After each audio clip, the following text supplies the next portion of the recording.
Is that funny? It's not funny. Okay. So I'm going to strike the comment. Next question. Sneaker come off and then stagger backwards and fall on their head? Doctor? It wasn't, I'll speak slower and a little clearer. A 9-year-old who's actually turning 10 today. Happy birthday, Kai. Dr. Andrew John Rentschler, Rentschler. So what do you do for a living? I'm a biomechanist, a biomechanical engineer, and an accident reconstructionist. What does kinematics mean? Kinematics is just motion of the human body. So it's looking at how the body moves in different situations. Whether you're in a vehicle and it hits a wall, how does your body move? It moves forward. Will it load into the seatbelt? Does the airbag deploy? Or if you're a pedestrian and you're struck by a car, how does the body move as a result of that interaction? Define kinematics. It deals with the aspect of motion. It's a subfield of what broader field? Kinematics? Kinematics is a subfield of what broader discipline of science? Kinematics. I'm not sure. That allows us to look at the loading to the body. Forces are exerted on someone's body because their body's loaded by different objects or different forces. So kinematics is one of the first steps. If you're going to look at injury causation, you have to determine the kinematics of an event. What role does acceleration play in the field of kinematics? What role does acceleration play in kinematics? Right. It talks about, like you just said, it talks about the speed and talks about motion. Is kinematics also known as the geometry of motion? Is that correct? I have not heard that. Never heard that. What's the difference between constrained and unconstrained motion? Yeah, right. This is old Trooper Paul from the first trial. He was the only expert put on by the prosecution that almost led to Karen being convicted and sent to prison. Constrained and unconstrained motion? That's what I asked. Constrained motion. I can't recollect at the moment. We all love Trooper Paul, and sometimes it's hard to recollect exactly what you're trying to say when you're under the pressure of being on the stand. Constrained motion is motion on a predetermined path, isn't it? Yes. Unconstrained motion is what? When it doesn't have a predetermined path? Free movement, correct? Correct. Good to remember that from your class? For the most part, we don't go that in depth, constrained and unconstrained. Constrained and unconstrained, not restrained. That's what I said. Sorry, unconstrained. Yeah, whatever. Yes. How many cases have you been a part of in terms of investigating or conducting crash injury analysis? Over my whole career, probably thousands of cases. I've been doing this since 2004, so for about 21 years total. This snooty expert who's bragging about how many cases he's done, showing off his full head of hair, was the last witness called by the defense in the second trial. So I was going to say, I have 3 kids, a 9-year-old who's actually turning 10 today. Happy birthday, Kai. I'm not sure the witness stand is the proper place to be doing shout outs to your kids. And I have 2 older ones. All right. We're gonna stop this. Another example. They attempted to show that where the paint contacts the arm, that it's the same area where the superficial abrasions were on Mr. O'Keefe's arm. Did you utilize these photographs and videos from the Aperture report in conducting and building the field testing and or the lab testing that you ultimately undertook? I did, yes, sir. So this is from the Aperture report. They're speaking about the blue finger paint test the prosecution's expert used a few days earlier. And the third conclusion is that the location and orientation of the lacerations on John O'Keefe's right forearm and arm are consistent with the geometry and the orientation of the right taillight on the Reed 2021 Lexus LX57. How did you interpret the phrase geometry? To me, geometry just means shape. The way I interpreted this is the one test that was performed with respect to the taillight. This is the only test I saw that Aperture performed. They concluded that, again, the area where the paint was transferred onto the arm is consistent, the same shape and orientation as apparently the lacerations found on Mr. O'Keefe's forearm. So this is me. I'm actually 6 feet, half an inch tall. Bragger. At this time, I was 220 pounds. No, you're not.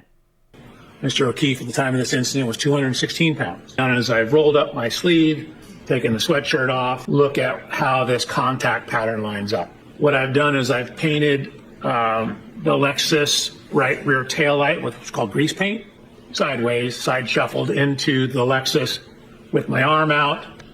See what the damage pattern looks like, or basically where someone of Mr. O'Keefe's height's arm would contact the rear tail light. The impact, which you'll see in a second, even at 2 miles an hour, will induce rotation of the body. I was surprised about how fit this cocky dope was when he wasn't in his suit. That's me showing, I'm doing test 2. This is from a camera that we have pointing down at it. This is the speed. You'll see it's only about a 2 mile an hour impact. But even a 2 mile an hour impact redirects me back and causes me to rotate and take a step. Yes. He totally leaned into it. Did this test establish force multipliers that were exerted on the taillight? It has nothing to do with force. It doesn't describe the force exerted on the taillight or on the arm. It doesn't describe how the arm would have moved as it hit the taillight. It doesn't describe how the taillight would fracture. This report, and you can see the slide says laceration. Mr. O'Keefe did not have lacerations on his arm. An abrasion occurs when there's rubbing or scraping of the skin, and it just rubs away the top layer, the epidermis of the skin. Now, a laceration is a jagged ripping or tearing of the skin, which gets down through the epidermis into the dermis. Who the hell knew that there was a difference between a laceration and an abrasion? But it does make huge sense here, and it's very important because if John doesn't have a laceration and he only has an abrasion, then he wasn't cut with something like a knife. After you testified, where did you go? I was waiting for my ride, and to get back to the airport, they had to take other people, and so they were having a lunch afterwards, and they said, come have a sandwich, and then your ride will take you to the airport. He's being questioned about the first trial and what he did after he testified. The ARCA experts claimed independence because they were hired by the FBI, but old Hank here is trying to prove that maybe he was colluding with the defense a little bit. So I went, and I had a ham sandwich. You had a ham sandwich. Did you testify at some point that after you had something to eat, you just stood in the corner? I did. I sat at a table, ate, and then went over and literally stood in the corner Nobody puts Dr. Rentschler in a corner. waiting for my ride. When you sat at the table and eat, did you just eat your ham sandwich? I ate. People were talking. I really didn't talk much at all. Did you laugh a lot? I assume if something funny was said, I probably laughed. Did you have conversations with some of these folks? Sir, I can't remember conversations I had last week, let alone a year ago. Bad answer by the expert. First, you didn't answer the question, which could have been responded with a yes or a no. Second, nobody wants to hear about what you can and cannot remember. You're the expert. You should present yourself in a calm, non-combative manner. I probably did, but I have no clue what we would have talked about. I can't remember last week what I had for lunch last Tuesday. How would I remember a conversation from over a year ago? How long were you at the table eating your ham sandwich with the folks there enjoying the event? How long do you think that went on for? I honestly don't know. 10 minutes? How long does it take you to eat a ham sandwich? 10 minutes? And after you finished your ham sandwich and then you told us you stood in the corner, you got a ride back to the airport? I did, yes, sir.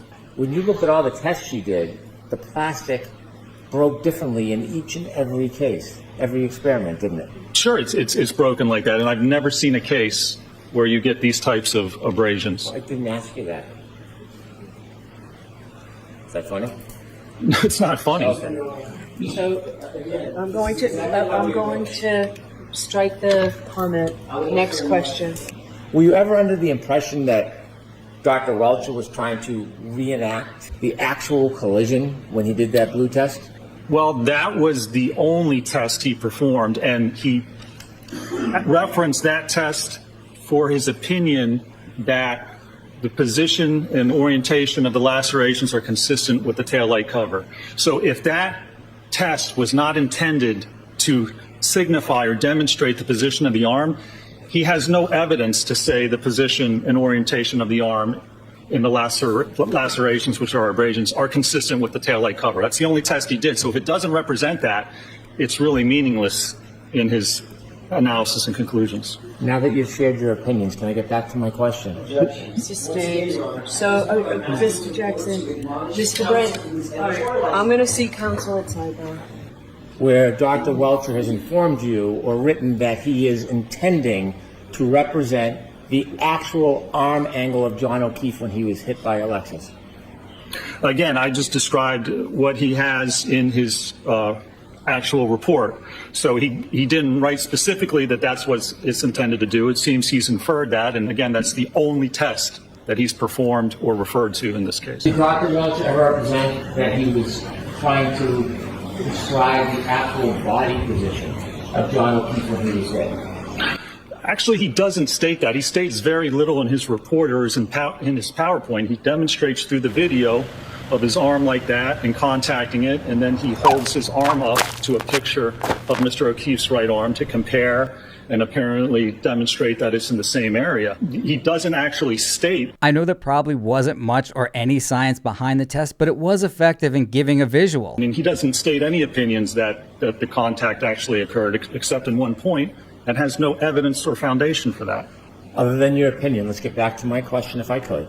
I believe I answered at the beginning of that, sir. I'm going to ask you again. My detailed question is, there is nothing in Dr. Welcher's report that states he is trying to represent the exact posture, movement, and stance of Mr. O'Keefe when there was a collision. It's not stated. I'd be curious to find out what that, if that wasn't the intent of the test, I'd be curious to see what the actual intent was. I've had the same issue with experts before, and when I first started, I would just allow the expert to get up there without any preparation. You can't assume that your expert knows how to testify authentically and in the proper manner. Here, he's being very combative. He could have answered that question with a simple yes or no. The answer, no, it's not in there.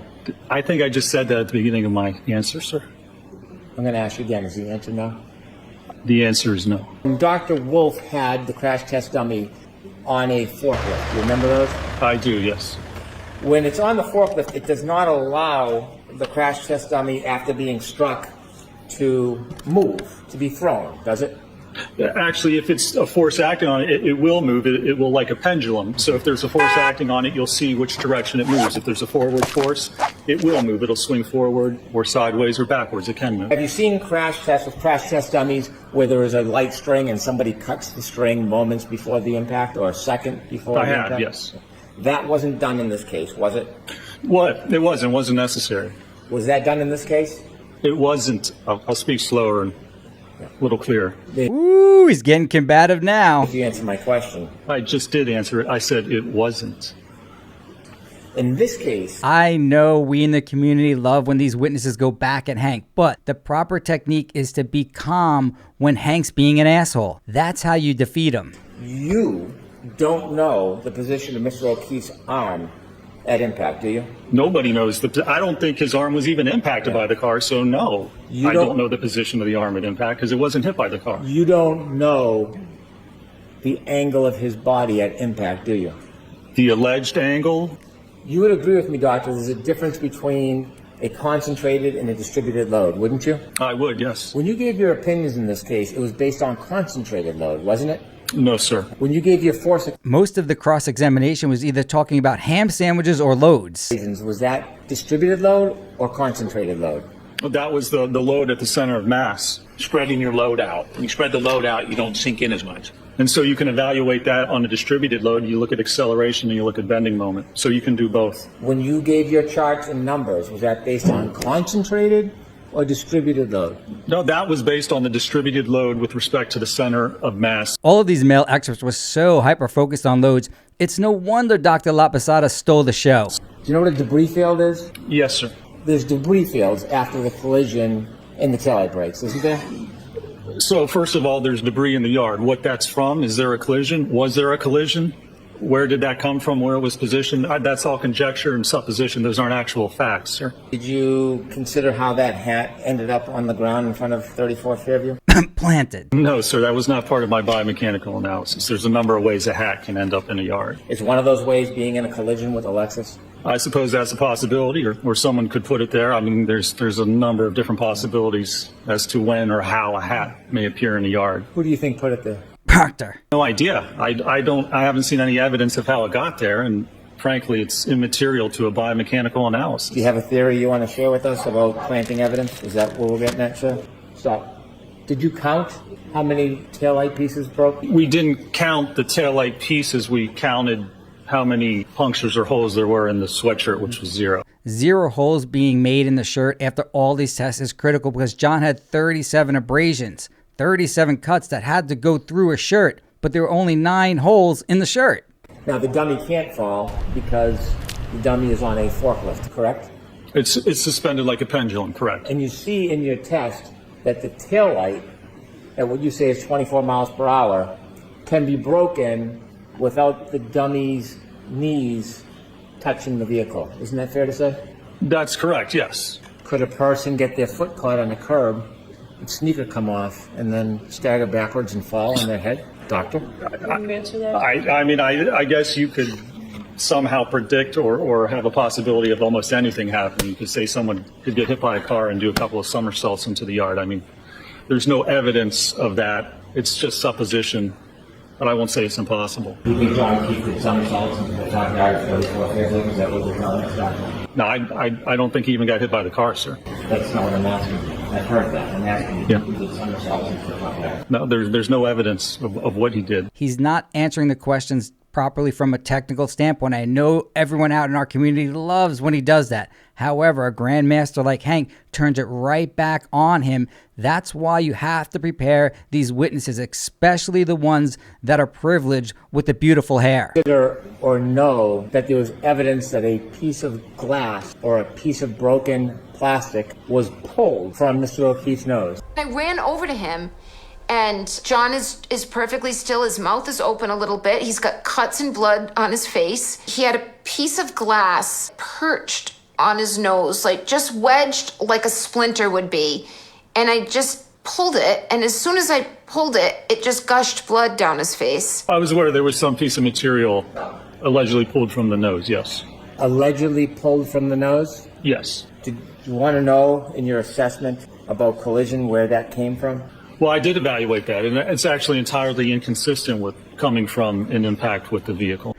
And there you have it. Dr. Rentschler giving his testimony. Was it too biased? Obviously, he's not at the level of a Trooper Paul, someone who's likable, educated, and gives a beautiful presentation while on the stand. At the time of this recording, the jury is technically still out. We're not sure if they believe Dr. Rentschler and Queen La Posada, or did they give more weight to the finger paint test? God, I don't ask you for much.